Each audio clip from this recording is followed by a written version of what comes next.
Imagine bold, naturally aged Tillamook cheddar slices melting over a burger, eating thick-cut cheddar shreds straight from the bag. It's nice to dream about cheese for a bit. Tillamook cheddar, extraordinary dairy. This episode of the D-Lew Podcast is brought to you by Goli Nutrition. As someone who's used Goli for quite some time, I can tell you that they're not only very good, but they're very beneficial. My favorite are the Super Green Gummies. The Super Green Gummies are uniquely crafted with a spectrum of essential nutrients such as vitamins A, B12, folic acid, and thiamine. It supports a healthy liver function, healthy nervous and immune system, digestive health, a boost to your metabolism, and overall health and well-being. There are no artificial sweeteners, flavors, or colors from artificial sources. They're vegan-friendly, gluten-free, and gelatin-free. All loyal listeners of the D-Lew Podcast get a special 10% discount at checkout. Go to Goli.com, use promo code DLEW. That's Goli.com, use promo code DLEW. This podcast is a Believe Network and Siete production.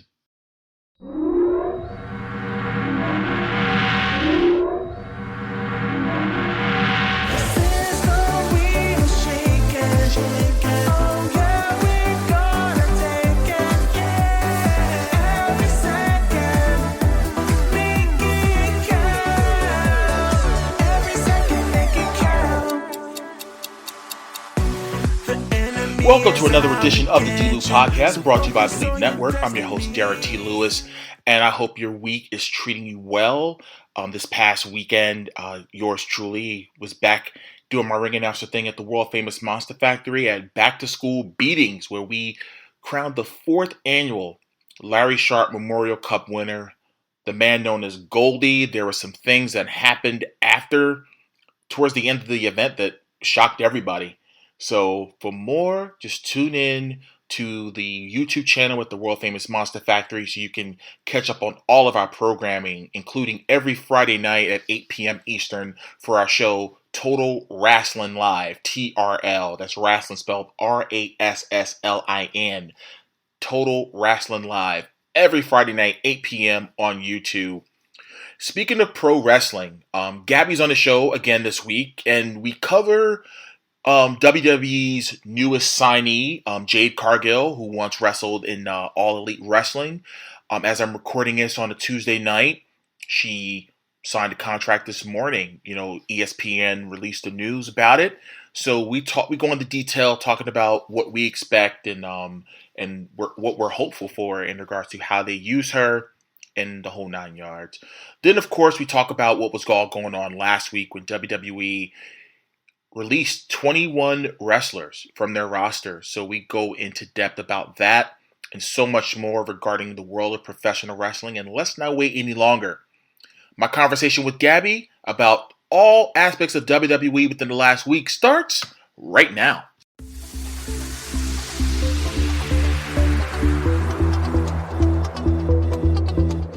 Well, ladies and gentlemen, this is the D-Lew Podcast again. I'm welcoming back once again, Gabi. How you doing? Hey, how are you? I'm so excited. Thank you for inviting me back. This is like my 3rd time joining. I'm so excited. Thank you. Oh, no. Okay, I appreciate it. But before we go any further, we got to talk about the breaking news that happened as we're recording this on a Tuesday. This morning the news broke via ESPN that free agent pro wrestler Jade Cargill has signed a multi-year contract with World Wrestling Entertainment. That was, like I said, broken by ESPN today. So you figure with the Endeavor TKO thing, this is basically their first signing since the merger became official about a week and a half ago. So for those that know or don't know, Jade Cargill was a part of AEW for about 2.5 years, maybe 3 years. And she was the TBS champion, for quite a while. You know what I mean? That was their mid-card title. And she really, I felt, was one of the faces of the women's division there. And she was dominant. They booked her the right way. Then, of course, they did the swerve at Double or Nothing, and she dropped the title to Chris Statlander. She basically took the entire summer off, and she comes back, does the episode of Rampage, loses the match to Statlander, and the hug at the end, people were speculating on whether she was going to be going to the WWE. For a lot of us that are in the know, that rumor had been going around for a while that, she was going to go there. I felt as though, considering, and again, you're talking to an AEW fan as well as WWE and other promotions, but I just felt as though that the way they've been booking the women hasn't really been up to par. And I just feel as though that maybe the WWE could be a good place for her, especially for her to learn more, because granted, she's only been in the business for 3 years. And I think she got some seasoning under her belt. And I think, it's time for her to take it to the next level. And I mean, the way she made it very clear when she left that there was no hard feelings with AEW. AEW treated her the right way going out. There was nothing bad that happened or anything. Cause how the rumor mill starts. Oh, they buried her. Oh, they did this. Oh, they did that. No, they actually had a really good match. And I thought that was a really good way for her to go out. So let me hear your opinions about this recent signing by WWE. So I haven't actually watched the full interview, full disclosure, but I have read some quotes from the interview that she did today regarding her time. And I will say she made some pretty valid points. One of the things she said is that she needs training, she needs development, and she did not get that consistently at AEW. As we know, WWE has a performance center. They have top-notch trainers. They have the facility. They have promo school. They have all of these resources that AEW does not have. Right. And that checks out. She essentially said, like, I want to be great. Right. And Absolutely. I've not had the opportunity to be great with AEW when I'm only getting in the ring with Bryan Danielson or Punk for 30 minutes for the show. Like, that's not true. Training opportunity, it's not true development. At the end of the day, she was a Division I athlete. Division I athletes, they are used to programs. They are used to a training schedule. They're used to structure. And AEW, unfortunately, did not have that. Right. So I think the signing makes sense to me. She wasn't negative in anything. She just said what worked for her and what she wants to do moving forward. She made a point to say that she wanted to go against the Britt Bakers. She wanted to go against the Sheitas, but she felt kind of, quote unquote, pigeonholed in the mid card where she wasn't able to get those matches. She's disappointed that she didn't get those matches. And I kind of gotta agree with her. She very much got pigeonholed with that championship because, let's be honest, Britt Baker with the mid-card championship doesn't make any sense. Sheeta with the mid-card championship doesn't make any sense. So those big matches that she wanted to have, and those matches that you have, they help you learn, they help you develop, they help you learn all the things. And you're not getting that when you're fighting the mid-card. So to me, it checks out. I look forward to seeing her.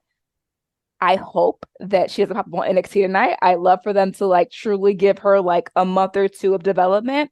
And then she pop up randomly on SmackDown, since we know she's coming at this point. It's not going to be a surprise. Right. But I think she needs to take that time in the PC. Like, I'm not saying she's a bad wrestler, but everyone can improve, right? And there's definitely room for improvement. I mean, at the end of the day, she came off, a 3-month break and had a quick match with Statlander. Like, I hate to say there's ring rust in that because obviously she's in the gym. She has to for that banging body, but she needs to kind of get in there and work it out. So I hope that they give her the time, the opportunity to get in there and work it out and not just push her tonight. But it's WWE, so you never know. I think all the hype from this morning, I don't see them putting her on NXT tonight. That's my rant. Sorry, it's a little long. You never know. I mean, to me, I'm not saying put her on NXT tonight, but I would say maybe have her sit in the crowd. So it's funny. I'm going to segue. I'm sorry. So let's talk about NXT since we're there.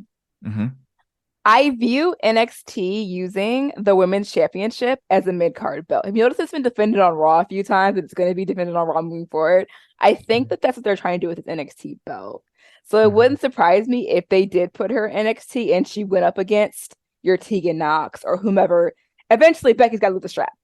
Let's call it spade a spade. Whoever takes the strap, Tiffany Stratton, or whoever takes it from her. I think it'd be interesting for her to go after that if they're truly going to treat it as a mid-card belt. She gets her reps in, and then we build her up to going up against your Beckys, your Rheas, your Raquels. Like, I think that she needs to like show her dominance because she's a big woman. Like, that lady is like almost 6 feet tall. They need to put her up against somebody that's smaller, like your Xia Li, to show how big she Her truly stature, is compared right? to your 5'1" women. You know what I mean? So I Mm-hmm. think that again, if they truly put the energy and effort into building her, I think it's great. Like everyone wants to hear versus Bianca. I get it, but like let's be honest, we're not there yet. Yeah, I mean, like they made this a big deal because, like They I don't do said, press releases for they don't do signings. They that. don't do those things. Like I'm looking at the press release now. It Mm-hmm. says Stamford, Connecticut, September 26th, WWE, part of TKO Group Holdings, NYSC TKO, today announced it has signed Jade Cargill to a multi-year contract.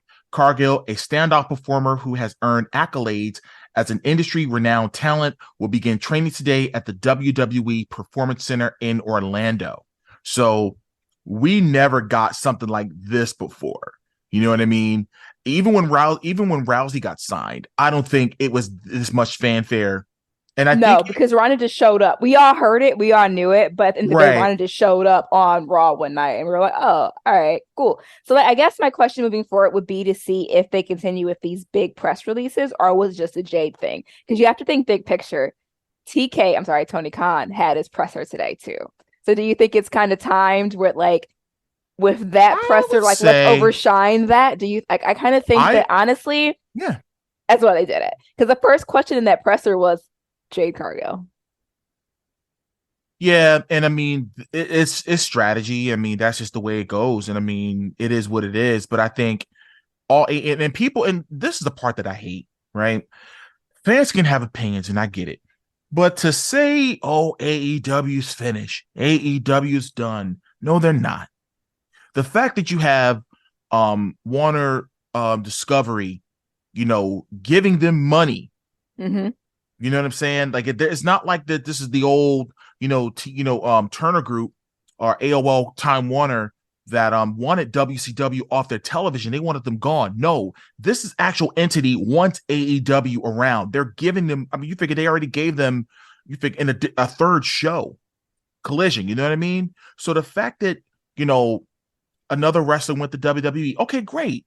This is how it used to be back in the day. 100%. Right? They flip flop. They go from show to the next show, and then their contract would expire, and they'd run back home to wherever it was WCW or WWE for sure. I mean, I put it you this way: when Ric Flair went to the W, and I'm old enough to remember this, when Bobby Heenan, when Wrestling Challenge, there was like the last 60 seconds of the show. It was Bobby Heenan, Jim Neidhart when he was doing commentary, and Gorilla Monsoon, and Bobby Heenan had the big gold belt because we hadn't seen Flair on TV since June maybe. Mm-hmm. With WCW, and I'm looking like, wait a minute, that's the WCW championship. And he was like, this championship belt that I hold, the man that holds this belt is currently contracted with another wrestling organization.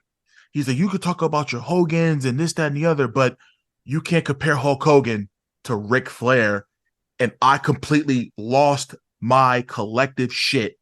I'm serious. Excuse my language, but literally, like back in the day in the 80s, every fan wanted to know who's going to win between Hulk Hogan and Ric Flair. Who was going to win? Hogan and Flair, Flair and Hogan. This is what the fans wanted. Every independent wrestling magazine, PWI, The Wrestler, everything. Everyone used to do this. Fantasy Warfare. Who would win? And then, oh, wow, he's really coming. So if that was the modern day, if we would have had social media back then, like that would have broke the internet. The fact that Ric Flair was going to the WWF, you know what I mean? But at the same time, then, and bring it back to what I was saying about fans talking about, this is the end of AEW. No, because think about it. They're still, they can afford to trim the fat. There's a lot of wrestlers that are under contract, and I think they need to focus on the people that they want to focus on and let people go wherever they want to go. That's why they're letting a lot of contracts expire. Sonny Kiss, for example, his contract expired. Brian Pillman Jr., his contract expired. You know what I mean? So there's several others that they're not firing people. No, they're just going to just let the contracts run out. So here's my thoughts on that. And I'm sure we'll touch on that when we get to our next segment.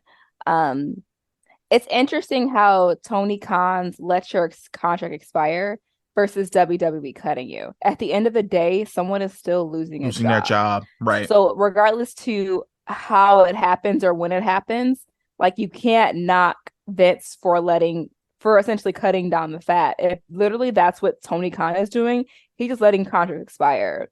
It's the same thing. At the end of the day, your talent is still losing their job. They're still losing that income.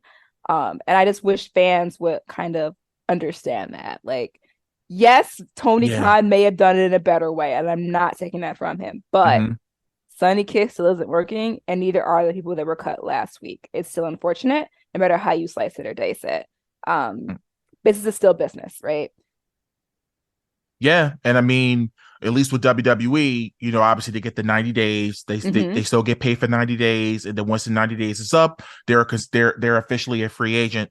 I know was it December 20th, I believe, is when they all become free agents. Some are waiting till after the holidays to kind of just say, all right, January 1st. AJ said that he was taking bookings after January 1. Right. So, I mean, there's a lot of, you know, things, you know, that's happened really within the last week, and you alluded to it. So let's just hop into it. Last week, there was announcements made. There were some outlets. Shout out to Sean Ross Sapp at Fightful for and by the way, guys, for those that are listening to this podcast, I'm going to say this, and I'm going to say this with all honesty in the world. There are a lot of shit Twitter pages out there that report shit. Okay. So what I mean by that, there's going to be people that's going to report about, oh, such and such is getting divorced, or this one is this. No. What you need to do is tune in and follow the ones that have credibility. And these are people that I've met, ladies and gentlemen.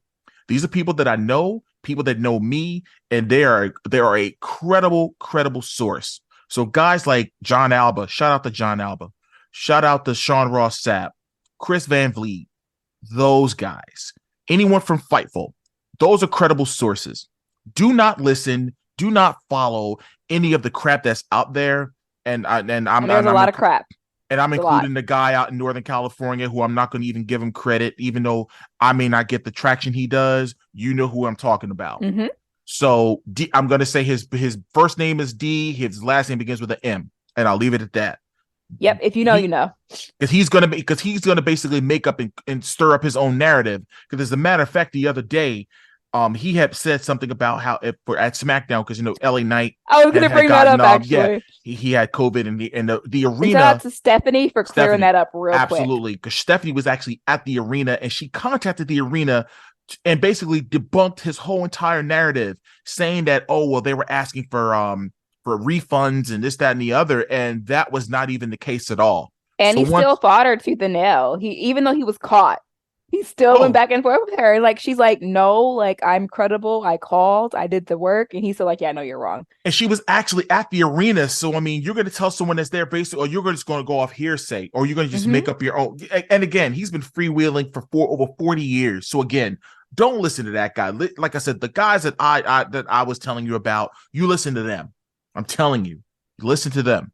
But like I said, there were releases last week, and unfortunately, you know, I think it was close to 21 wrestlers from WWE, both on the main roster with Raw and SmackDown and NXT, were let go.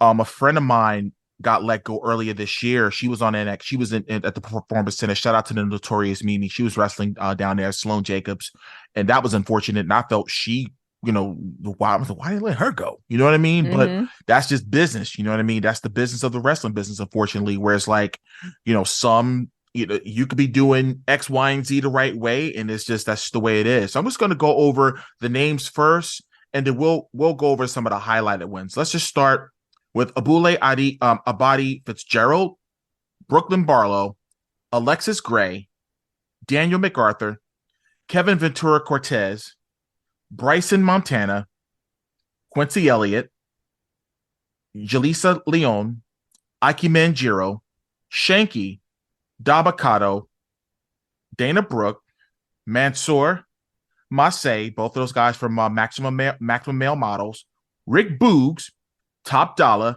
Aaliyah, Riddick Moss, Emma, Mustafa Ali, Elias, Shelton Benjamin, Matt Riddle, and Dolph Ziggler. Those are the ones that were officially released. Now, they did it differently this time. WWE didn't really make these announcements because you know how they usually do when they make future endeavors. future endeavors, and they didn't do that this time. And maybe this is probably an initiative with Endeavor TKO, because every single one of the people that were let go announced it themselves. Like, for example, who I felt really bad for was Emma, because she was the one that was promoting 45 minutes before. Oh my God. She's like, never mind, I got released. I was like, oh. She was just because they had announced that Elimination Chamber is going to be in Perth, Australia. That's the west coast of Australia, in February. And she was all excited about, ready to go back home and everything. And then 45 minutes later, she's like, oops, never mind, I was just released. And I think she was one of the first ones that we found out about, honestly, because we knew everyone was like, Ali's a one-off, like it didn't, whatever, it just happens.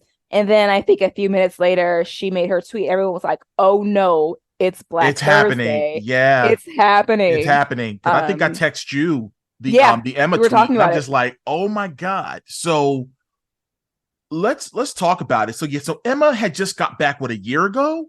And after she had got let go, because after she got let go in 2017, where unfortunately Leo Rush had made that tweet, unfortunately. And I in my mind, I just never felt that she reached her full potential there.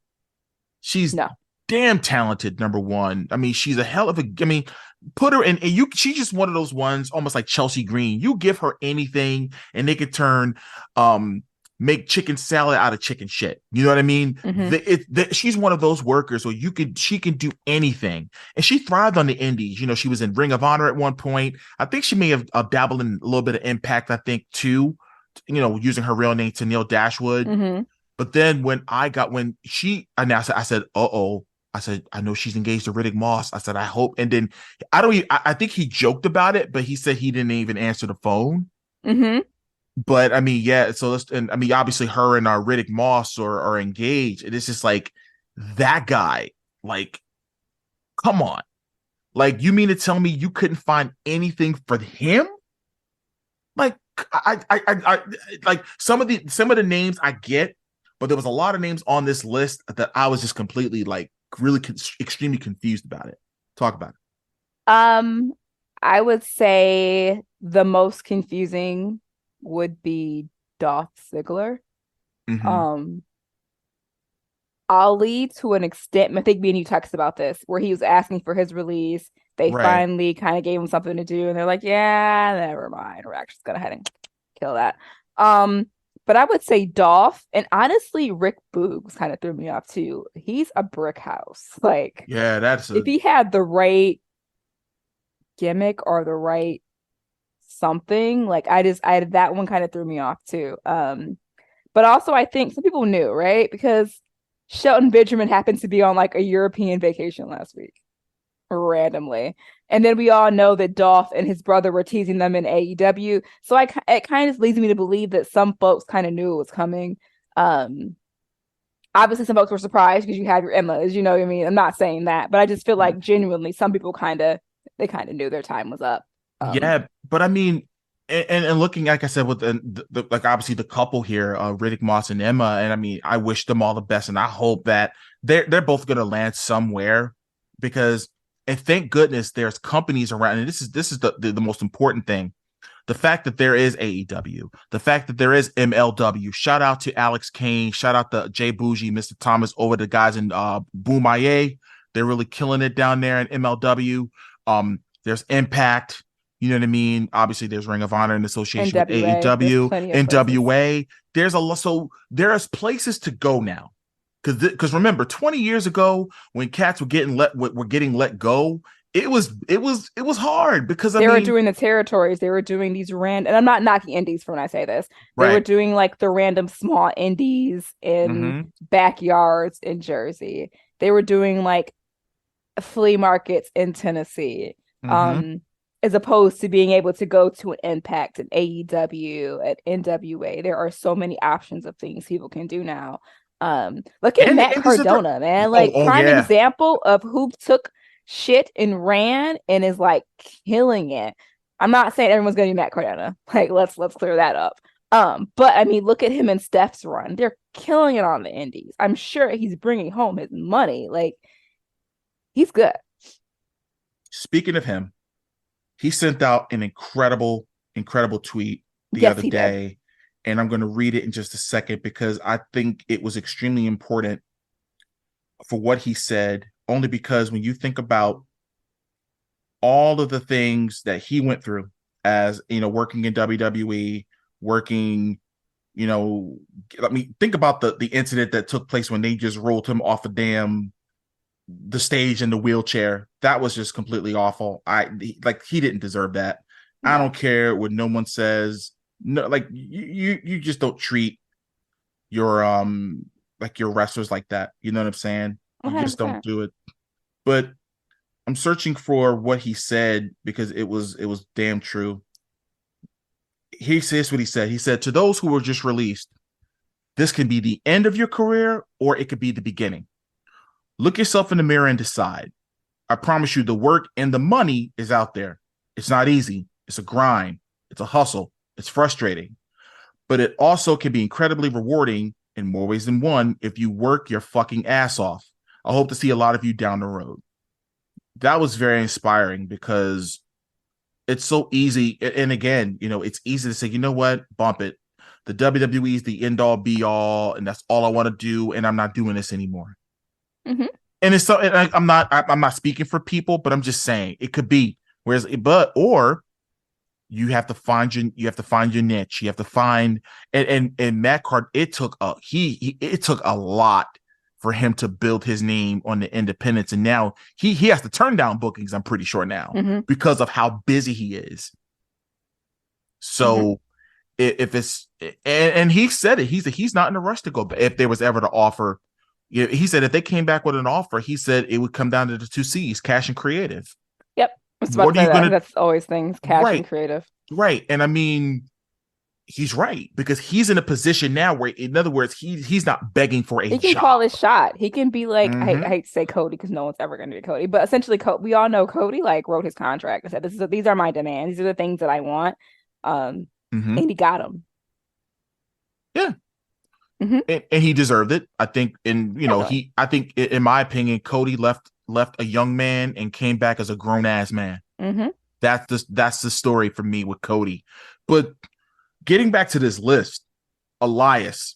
Now, I was listening to the day that these releases were happening. I was listening to Busted Open Radio. Ezekiel? You know the vibes. Bully Ray and shout out to the guys over at Busted Open Radio on Sirius XM. You can listen to them every day, Monday through Saturday, 9 a.m. to noon on Channel 156, Fight Nation on Sirius XM Radio. Shout out to Dave LaGreca, who is the proprietor, the owner of Busted Open Radio. But they were talking about what Bully Ray made at this point. He said the name of the company is called World Wrestling Entertainment. Elias was one of the most entertaining guys on the roster. Elias had some terrible. I mean, not saying before clean that up. Elias had some terrible situations that he was put in that he turned to money. Every time you gave him chicken shit, he turned it to salad immediately. So that was very unfortunate. But also, I feel like, again, we heard that like a week ago that he was released or whatever. So again, another person who I don't think was surprised by the news, unfortunately.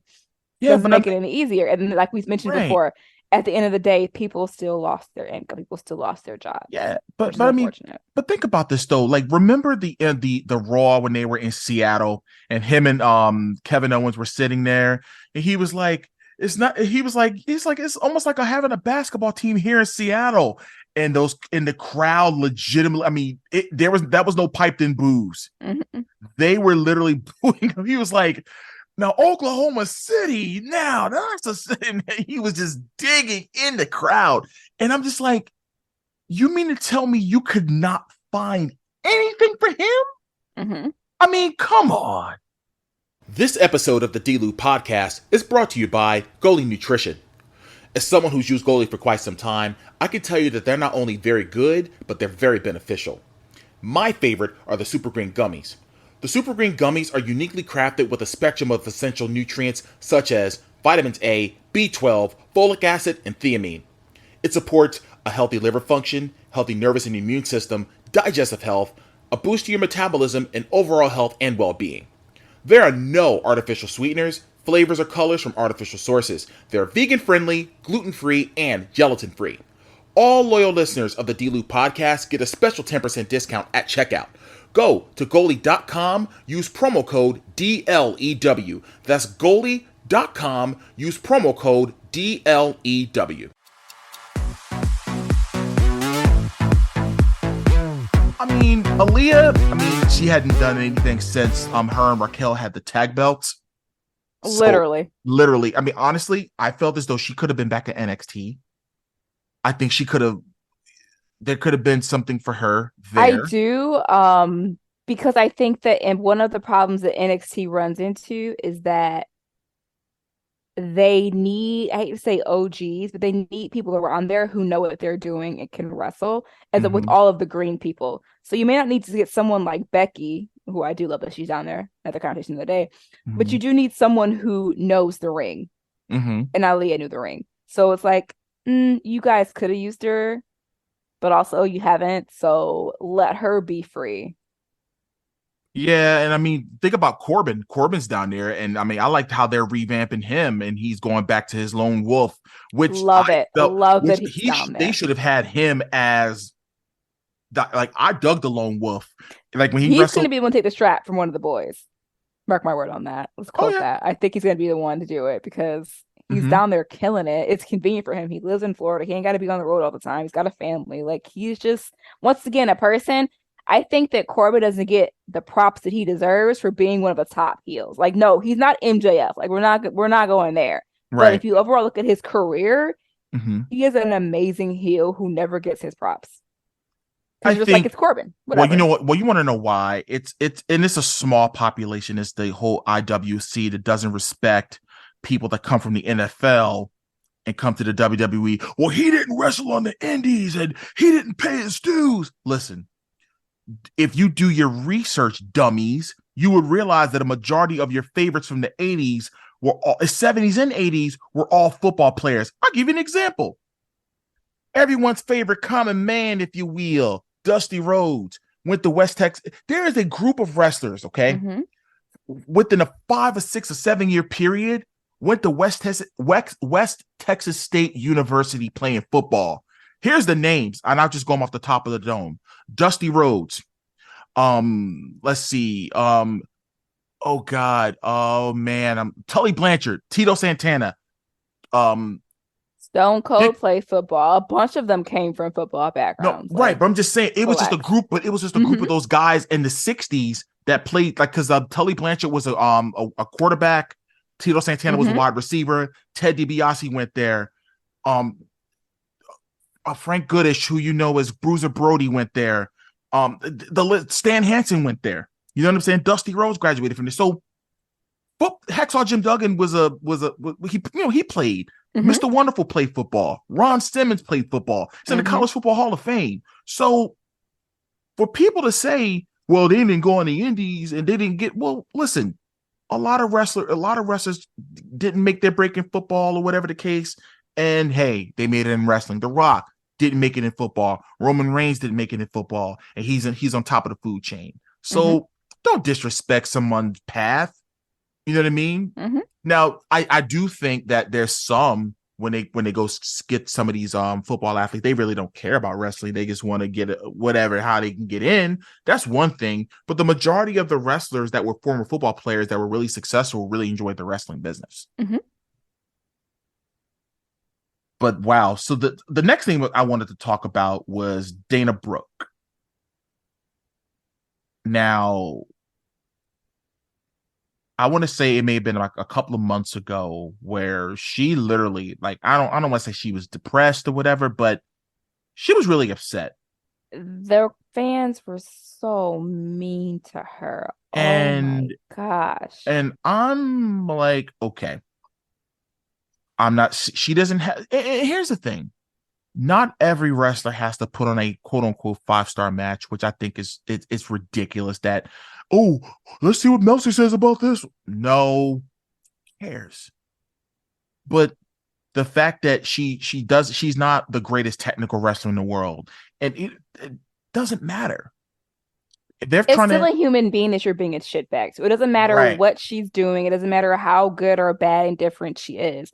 You right. still, she's still a human being, and that's Hmm. effed up. I don't care if you go in and tell the person at Target and Kroger that they're a Right, shit person because they didn't bag your groceries right. It doesn't matter. right. It doesn't make it okay. You cannot treat people that way. Yeah.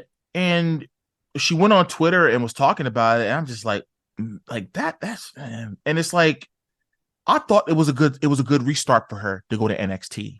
I will say And that the WWE tried to repackage her and try to give her another chance by sending her Mhm. to NXT.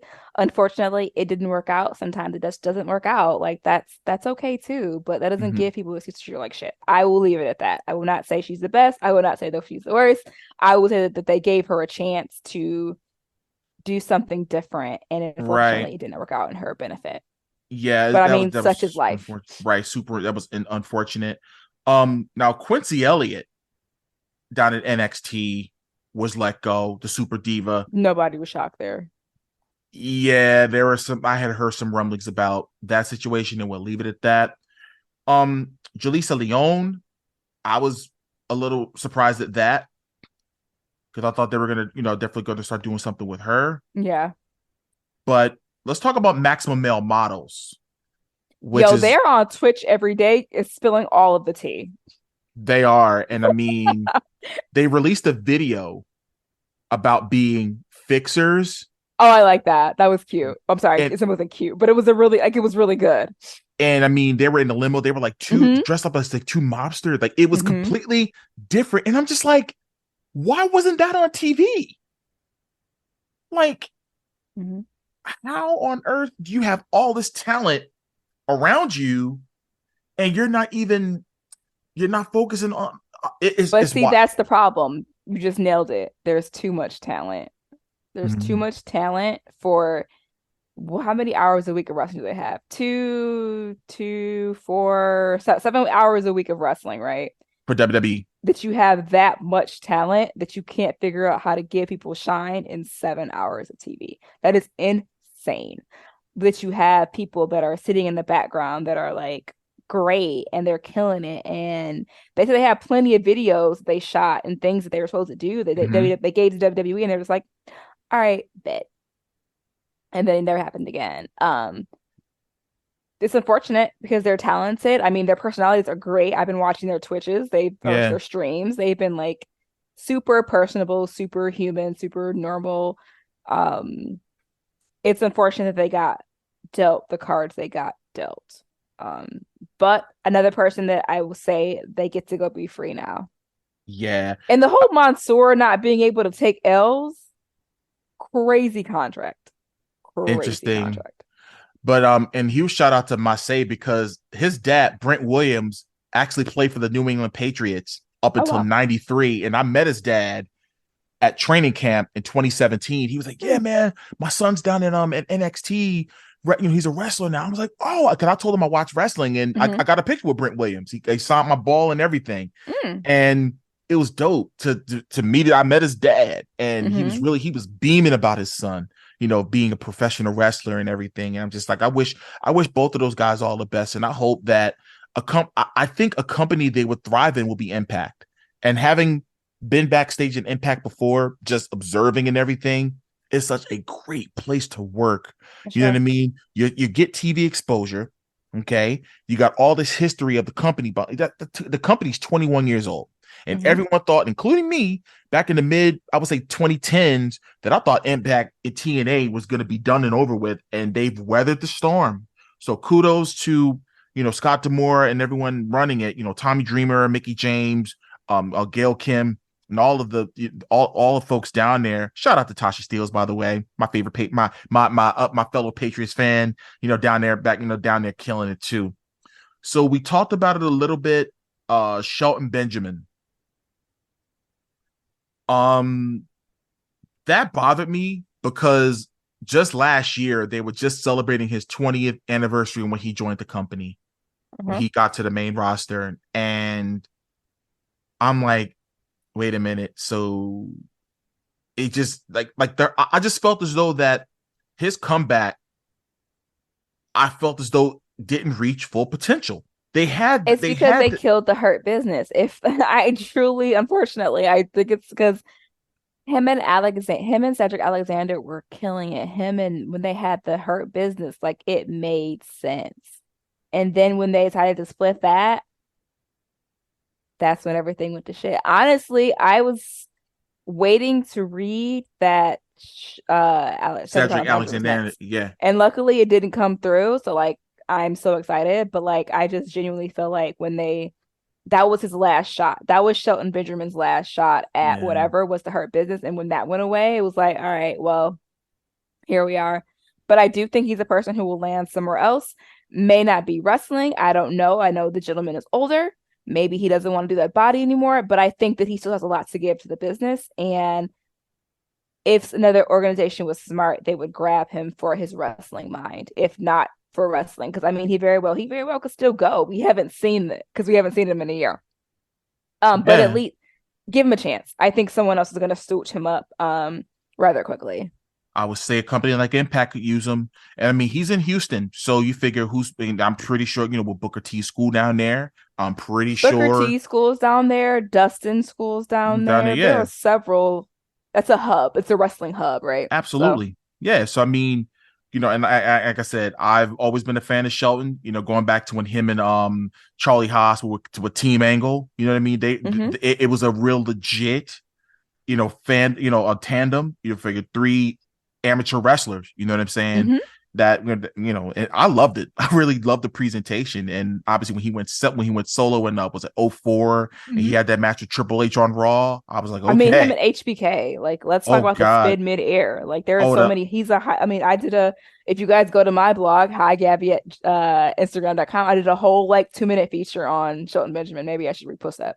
I did a whole feature on him and his matches and his background, and he's a hidden gem. Again, even if they don't sign him for wrestling, someone needs to sign him for his wrestling mind. Agreed.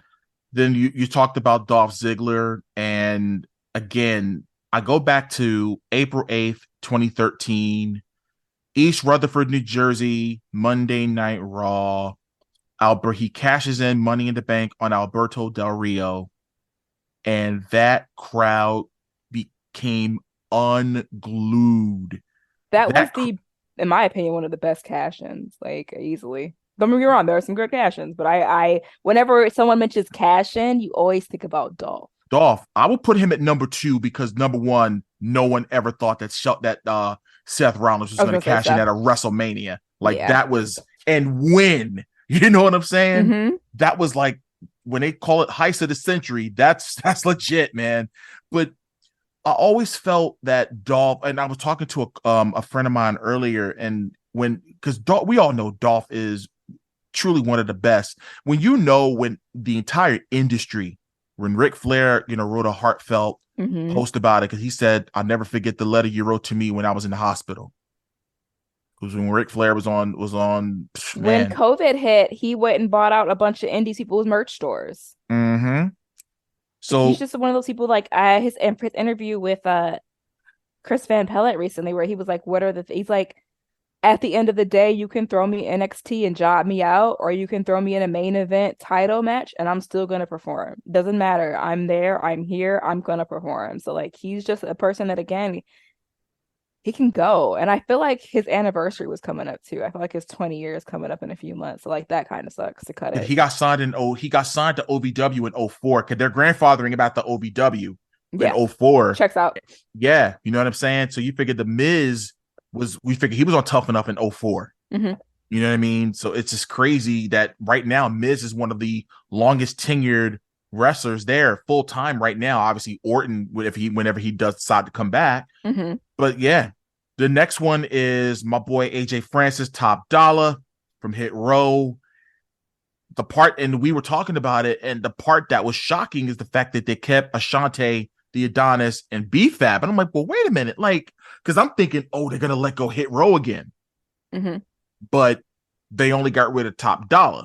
That just tells me that his contract was more money than theirs, honestly, because to my understanding, the cuts were they were trying to trim some fat. People who had these contracts that were not producing what they needed to produce to kind of balance the scales. So that's all that told me, is that he had a fat contract. Yeah, it's unfortunate. Yeah, I like AJ, and we've talked offline before, and I'm hopeful to have him on the D-Lew Podcast in 2024. So hopefully, stay tuned for that. We'll see, but you know, he talked about a lot of the creative that he was looking to do. They were talking about him, doing a job to Michael Cole, and he was all about it. Mm-hmm. And people was like, "Oh, Michael Cole hates you," and he's like, actually, no, he actually does like me." But unfortunately, because he flipped, he botched over the top rope. I'm like, listen, some of your faves has botched in the ring before. Mm-hmm. It may not have been as obvious, right? But they've botched in the ring people before. Make mistakes. No one's perfect. But and it was wild to me is the fact that and you know what? Shout out to my coach at Monster Factory, Danny Cage. And he's talked about how wrestling, being too polished. Because he's like, let's be real. In a real fight, do you expect everything to be sequenced the right way? No. And once he told me that, we were sitting in Gorilla one night and he was just explaining things. We're talking about botches. Mm-hmm. And I'm just like, he's right. I mean, just really think about it. So it's like, I don't look at botchamania and all that stuff. Because I'm just like, mistakes happen in the ring. You know what I'm saying? It's as long as no one's hurt. As long as no one's hurt and as long as you can recover, that's all that really matters. So that's the part. I mean, everyone's called flop dollar and all that stuff. Like, listen, man, at the end of the day, he's doing something that a lot of people online can't do. Mm-hmm. He played 9 years in the NFL, which a lot of people can't say. You figure the average NFL career is 3.5 years. He exceeded that, and he got to perform in the WWE. So at the end of the day, it's like, who's really winning here? So, like I said, unfortunately, people losing their jobs and everything. I get it and understand, but I'm sure Top Dollar will dollar now as he going by. I'm sure he lands on his feet and does his own thing. There, he has so many different things he's involved in with music and with the wrestling business. I'm sure he'll land somewhere and make an impact for sure. And that's pun intended and unintended. And another one we'll talk about, and this will be the last one for the releases for now, is Matt Riddle, Monster Factory alum. That was, I think, a couple of days after the initial wave. Yeah, he went out Friday night, I think. Right before SmackDown. He had it was a picture of himself with the U.S. belt on and talked about, hey, I'm no longer with WWE. And I don't think anyone was shocked at that, unfortunately. Riddle is a great performer. I'm not going to take away his flowers. However, he has had several personal struggles, to the point where he was honestly more of a liability for the WWE. You guys Google that. We're not getting into that right now. But he definitely had his struggles, unfortunately. And with everything going on in the world right now, they don't need any more liabilities. They literally just said they were cutting talent for this reason. So I don't think anyone was surprised. I think everyone was surprised that he was a delayed person. I think that people expected him to be on that Wednesday, Thursday, whatever day they started the cuts. But I think that he had a lot going on in his personal life that was overshadowing his talent. Yeah. And as somebody, like I said, I'd never met Matt before, because I got to the Monster Factory, I think 3 years after he left, because he killed it there, and he just started really hitting the indies, like here in the States and abroad. So we share Monster Factory lineage together, and I hope if he and I were to meet, and express, with pleasantries and things like that, and I hope that he bounces back on his feet and continues to do what he does, and hopefully he can perform somewhere. And I'm sure the indies could be a good place for him, where he can hone his craft still, because he's still really, really damn good. You know what I mean? Absolutely. Unfortunately, I really think that his personal struggles overshined his talent. My concern with him would be his price, right? Because he's got a lot going on. He's got like 4 kids. But I think that he's also a person who wants to be the champion. He wants to have the accolades. And so I see him taking some time off, maybe doing some indies, getting a few dollars, and then he's going to pop up in, like, say, Impact. He might pop up in NWA. He might pop up in, I don't know if he's going to go to AEW. I don't see it. I don't see TK taking on the liability. Maybe if his life calms down in the next year or so, definitely. But I see him going to Impact. Yeah, I mean, and like I said, and I want people to understand, like, don't sour on Impact because they are killing it right now. And if you haven't been paying attention to what's going on there, I would definitely advise you to. They just celebrated their 1000th episode, so congrats are in order to Impact Wrestling and what they're doing there. So again, that does it for everybody in regards to all the releases that happened. And like I said, kudos to and best wishes and to all that were unfortunately let go. And I know that if you continue to work hard, and I know there's some hardworking people, they're going to land somewhere, and they're going to continue to hone their craft in the world of professional wrestling. But it's crazy to think that September is obviously coming to a close, and I can't believe that John Cena is on a pay-per-view poster again for Fastlane. I couldn't believe it. I'm like, wow. And it's going to be an interesting couple of months, as far as what's going to happen going into Survivor Series being in Chicago and seeing, you just never know. So I hope they bring back NXT versus SmackDown versus Raw. I actually really like that, the invasion and stuff. Like, I actually really love that, and I hope that they bring that back. That was what, 2019, and I got to be honest with you, that concept was pretty damn cool because I liked it. It was something we didn't think was going to end. War game. Yeah, like NXT freaking killed it. Yeah, they won. Didn't they win one? They won Survivor Series, and after that, so it was a damn good pay-per-view. So I hope that they kind of look into bringing that back. Hopefully that with this new Endeavor TKO deal, that they're allowed to bring back some of the things that worked, because there were a lot of things that worked that disappeared. I'm not knocking anything that they're doing now. I'm not saying things don't work, but there were some things that like really, really were pretty cool that have bit the dust. Yeah, and I mean, like I said, the fact that Triple H can just focus on the wrestling aspect of it, I just think is great, because now he doesn't have to worry about numbers or obviously the numbers when it comes to attendance and all, that stuff. But I'm just talking about just pure, all he has to worry about is the product. You know what I mean? So that's just one thing he has to focus on. And he's obviously with Shawn Michaels doing his thing in NXT, running it down there, and the list goes on and on, what Triple H is doing on the main roster as head of creative. He doesn't have any distractions. That's man. And I just, again, I wish all companies all the best. You know what I mean? WWE and all three brands, AEW and MLW, Impact, Ring of Honor.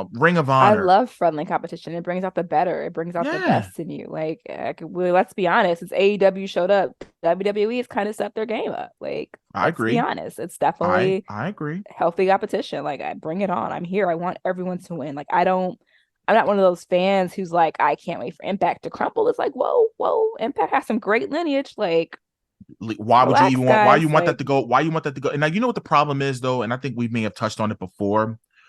Think about your fan now that might be 30 years old. 20 years ago, it was only one game in town. So all they've ever known was the WWE. And with TNA and Impact just kind of trucking, along the way, WWE was the head of the food chain. They had, you could say, 95 to 98% market share when it came to the wrestling genre. So now all of a sudden you get this billionaire that basically comes in and say, I'm going to disrupt, creating another company. And he has the money, the marketing, and the mouthpiece to combat and compete. You know what I mean? So people are going to be a little, I don't know. They want certain companies to fail. I'm just like, then where are the other wrestlers going to go? As long as there's places for the guys and the girls to work, it's all that matters to me. As someone that's in the wrestling business, lose their job. Absolutely, and that's my biggest thing. Is like, I never want to hear someone losing their job. Like, that's livelihood. Like, that sucks. And like, why would you root for plenty of people losing their jobs? Like, you have to think about the person who works at the arenas, right? Now they're getting an extra shift because they got to do the AEW show. So like, maybe now the arena has to cut back because they're not having as many shows. Like, yes, I understand the trickle down. Like, look at the trickle down. The trickle down effect. Events 100%. that are happening. All of these cool things. someone's got to come and clean up after the event. So like, you got to think about that. Like, yes, we're worried about that top. Yeah, the CEOs make all that money, whatever, they'll be fine. But like, think about the trickle down to the person who goes and sets up the ring, the person that's in the van running the producer. Like, it's so much that's involved in it. And like, big picture, guys, like, again, nothing's wrong with healthy competition. Yeah. Would you be mad if there was a new NFL team popped up? No, you'd be like, bet, bring it. Where are they going to end up at? What's happening? Think about it that way. Like, big picture, guys. Very big picture. And I mean, I'm going to AEW when it comes to Philly in October. So I'm looking forward to seeing, what, as far as where the program is going to be, even at that point, who may show up in Philly, because that's a big city. So you never know who may show up at that particular event. So I'm just hoping, like I said, between now and the end of the year, we're going to see the best, that we've seen in a long time, with everyone just really every company really stepping up and just moving and pressing forward. And again, nothing but positivity, like I said, for everyone. And I was going to say, I sincerely hope someone signs Sonny Kiss, because she is extremely, extremely talented. Yes. I have my feelings on why she was hired. Same. We're not going there. We're not going to go there. We're not going to go. We're keep it positive. Same. But there is no reason why that one of your very first hires were barely used. Mm-hmm. Unfreaking real. So I hope Sonny gets signed to whichever companies, Impact, WWE, wherever. I hope that happens, because she definitely deserves it. Absolutely. But before we get out of here, once again, if you could tell everybody where they can find you on social media and every place in between. All right. You guys can find me on social media, on Twitter, Instagram, TikTok at HIIGABII. Hi, Gabi. Join me. Join my madness and my random rants. Awesome. Well, again, as always, it's definitely good having you on, and I'm sure you'll be back on soon. Absolutely. We can talk about more professional wrestling. All right. Well, that does it for this week's edition of the D-Lew Podcast. Once again, I want to thank Gabi for stopping by and talking about, the crazy week that was at WWE. And to everyone that did get released, best wishes to all of you. I know you all are landing on your feet, hardworking people, and I know greater things are on the horizon. As for me, my song Espacion is doing very, very well. It's the numbers on YouTube as far as the music video is climbing.